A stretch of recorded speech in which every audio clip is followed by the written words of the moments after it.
Bismillahirrahmanirrahim. Assalamualaikum warahmatullahi wabarakatuh. Perkenalkan, nama saya Khotibul Umam dari Prodi Teknik Informatika. Di sini saya akan berpresentasi tentang kecerdasan buatan atau artificial intelligence. Mengenal kecerdasan buatan. Artificial Intelligence atau AI atau kecerdasan buatan adalah salah satu bidang ilmu komputer yang mempelajari cara membuat sistem komputer yang dapat berpikir, belajar, memecahkan masalah, dan mengerjakan sesuatu hal layaknya manusia. Dan ada beberapa cara kecerdasan buatan. Setelah mengetahui pengertiannya, sekarang ayo kita masuk ke cara kerja dari kecerdasan buatan dalam proses kerjanya. Kecerdasan buatan akan membutuhkan banyak data yang menggunakan algoritma cerdas untuk membuat sistem dapat mempelajari suatu hal sendiri.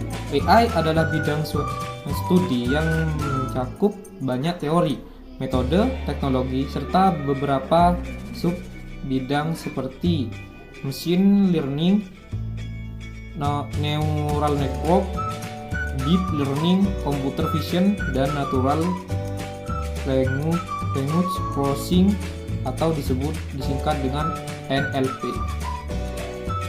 Contoh kecerdasan buatan. Kecerdasan buatan sudah banyak diterapkan dalam berbagai bidang kehidupan, misalnya di bidang industri, bisnis, pendidikan, hingga kehidupan sehari-hari. Nah, berikut adalah beberapa contoh dari penerapan kecerdasan buatan yang dapat kita jumpai sehari-hari. Yang pertama, chatbot. Yang adalah chatbot. Chatbot ini menggunakan kecerdasan buatan yang dapat mengenali kata, kalimat, dan frasa untuk memberikan jawaban kepada pengguna. Fitur ini lebih cenderung menawarkan kepada pengguna seluruh kemungkinan solusi dan jawaban yang pengguna butuhkan. Selain itu, chatbot ini dapat membantu pengguna dalam membuat keputusan. Saat ini, chatbot bisa cukup akurat dan canggih sehingga pengguna tidak dapat membedakan sedang berbicara dengan sistem atau manusia. Yang kedua, pengenalan wajah adalah atau face recognition. Sistem pengenalan wajah ini mungkin sudah sering kamu gunakan sehari-hari untuk membuka perangkat kamu, seperti contohnya pengenalan biometrik milik Apple atau Face ID. Face ID memindai wajah kamu sebagai penggunanya dan menempatkan banyak titik inframerah yang tidak kamu lihat. Setelah itu, peran dari kecerdasan buatan adalah membandingkan hasil dari pemindaian wajah sebelumnya dengan wajah kamu untuk menentukan apakah kamu orang yang berhak untuk membuka kunci perangkat tersebut atau bukan. Yang ketiga, virtual assistant. Contoh dari kecerdasan buatan yang berikutnya adalah virtual assistant. Ada banyak penyediaan layanan ini seperti Google Assistant, Apple Siri, atau Amazon Alexa. Seperti sistem virtual ini dapat umumnya bisa kamu ajak berinteraksi. Selain itu, ia juga dapat mencatat janji atau acara yang sebelumnya sudah kamu atur dan juga memberikan informasi ketika waktu acara yang ditentukan segera tiba.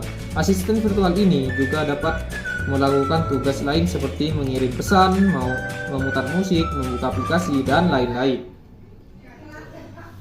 Dan terakhir adalah kesimpulan. Jadi, itulah pembahasan kita mengenai kecerdasan buatan. Bagaimana? Menarik kan?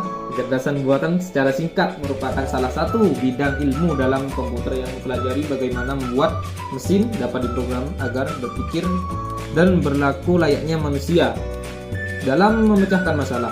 Cara kerja dari kecerdasan buatan adalah dengan menggunakan algoritma dan memberinya banyak data agar sistem nantinya dapat mempelajari suatu hal secara otomatis. Ada beberapa pekerjaan yang dapat dipermudah menggunakan kecerdasan buatan ini, seperti contohnya chatbot yang meringankan kerja dari customer service. Lalu ada pengenalan wajah, face recognition, yang dapat digunakan sebagai pengenalan biometrik. Terakhir ada virtual assistant yang dapat memudahkan penggunanya. Baik, begitu saja presentasi dari saya tentang teknologi AI. Assalamualaikum warahmatullahi wabarakatuh.